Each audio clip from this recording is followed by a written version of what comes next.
Welcome everyone, my name is Brendan Snyder. Thank you so much for joining me. This is New Music Finds, episode number 25, and it's where I like to collect together all the new music that I've purchased over the past week and present it to you. And I've got 5 things to go through here today. I get it from, of course, my local record store, but also online retailers like Amazon, eBay, and more.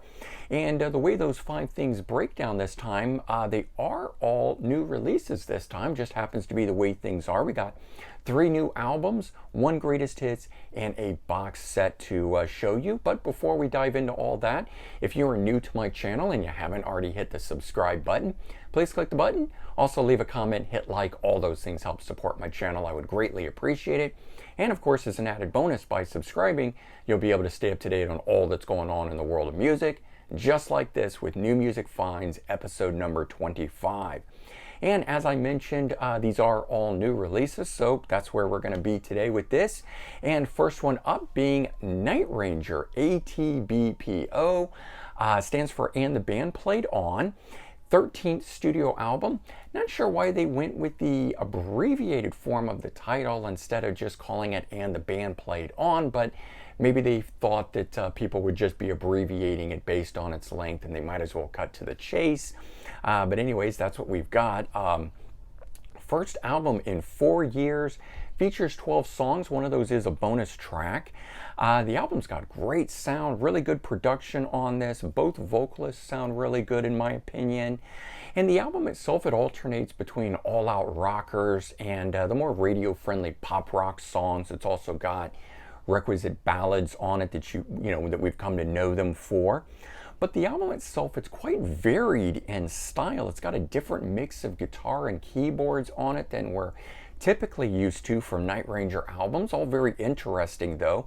Lead guitar work is excellent on here in my opinion. Both Brad and Carrie are doing an amazing job, and certainly one thing is for sure, all these songs are going to get stuck in your head. They're just really great, catchy Night Ranger tunes. I have done a full review of this, and we'll leave a link in the description below if you want to check that out, see the unboxing and all that sort of stuff. Next one up we've got is Sponge Lavatorium, 9th studio album from the alternative rockers of the early 90s. Only original member left is Vinny Dombrowski, but he's always kind of been the driving force of the band, and if you haven't checked them out in a while, do check them out. Very good stuff, and as I mentioned, this is the 9th studio album, so they've certainly had a number of albums come out since the early to mid 90s there, and definitely worth getting back into. It is a diggy pack, not a lot in the way of the packaging for this guy here.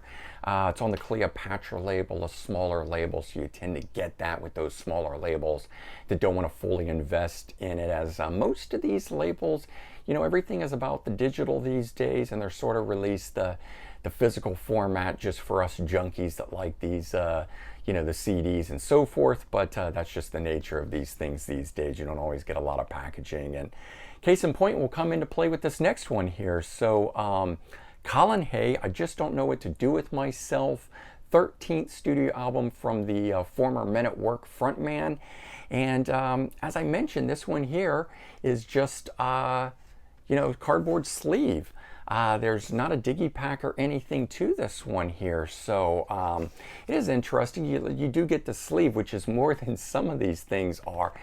But what's cool about this one here is it is set up like a classic vinyl. You've got the old school 1960s style name and title with the song titles across the front here, and then on the back side you do get the songs again, and you get who's playing on them, but you also get a write-up, a breakdown about how this came to be, and he gets into it. So the album itself is all cover songs, and it's pretty much just Colin Hay on an acoustic guitar, singing of course with orchestration. It's got some electric guitar and drums and other things mixed in with it, but it's pretty much an orchestrated album, which is very interesting. And I tend to like these albums. These are what I call the early morning albums. It's I wake up early and you want something a little quiet and more mellow. These are perfect albums for that, but it's all covers.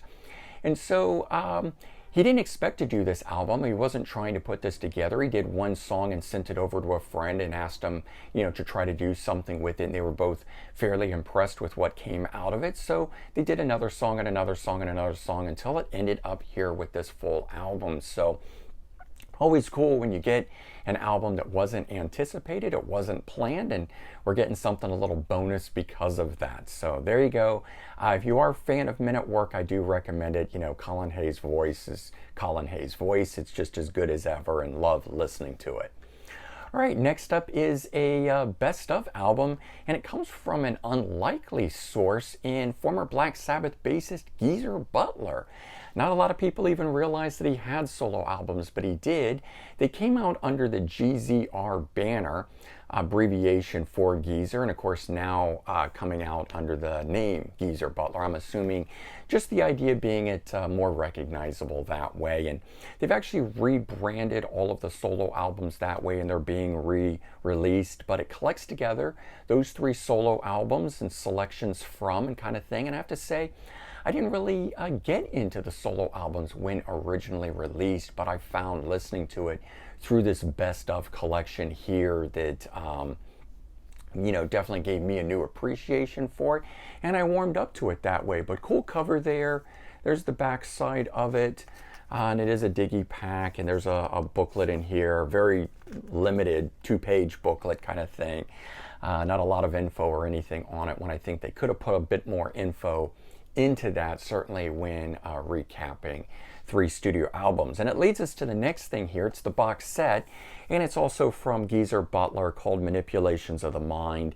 And it does collect together the 3 solo albums, but there's a 4th disc of bonus material in here. And it's got alternate takes, instrumentals, demos, remixes, and live versions on it. So kind of cool. This is a clamshell style box, and it just opens like that. And you do get a booklet on top here, and I'll go through that in just a second. And then there's the discs, and they're all in individual sleeves. And you can see that he's rebranded these with the Geezer Butler name as opposed to the GZR title, as he had done previous to these, kind of a thing. So that's what's going on there. This is the bonus disc with those alternate mixes and all that sort of stuff, and there's 15 tracks of that on here. No inner sleeves or anything like that, so just right in there. The booklet itself, interesting. There's a number of pages and images, but there is no write-up, no album information, no info on who's playing on these, just nothing, lyrics, anything. So cool to get all these photos and everything, but you would think they would spend a little time putting in who plays on what and when the album came out, and just something about the album's a total missed opportunity for a box set that is collecting together his recorded output. A little disappointed on that, to say the least, but it's kind of par for the course these days, unfortunately. It is what it is. Still, the material's very good, and like I said, I've warmed up to it quite a bit, and definitely glad I've got it in the collection now. And if you've never checked it out, start with the best of collection and go from there. See if what happens to me happens to you, where now listening to this stuff, 20 plus years on, maybe now it's what you need at the right time. So there you go. That's the New Music Finds episode number 25. And certainly check the description for links to related videos. And if you enjoyed this video, share it out on social media. Help spread the word that way, get the word out. That way would be much helpful to me, of course. And, leave your comment, your thoughts, and hopefully you'll have a great day. Take care, and I'll talk to you real soon. Bye, everyone.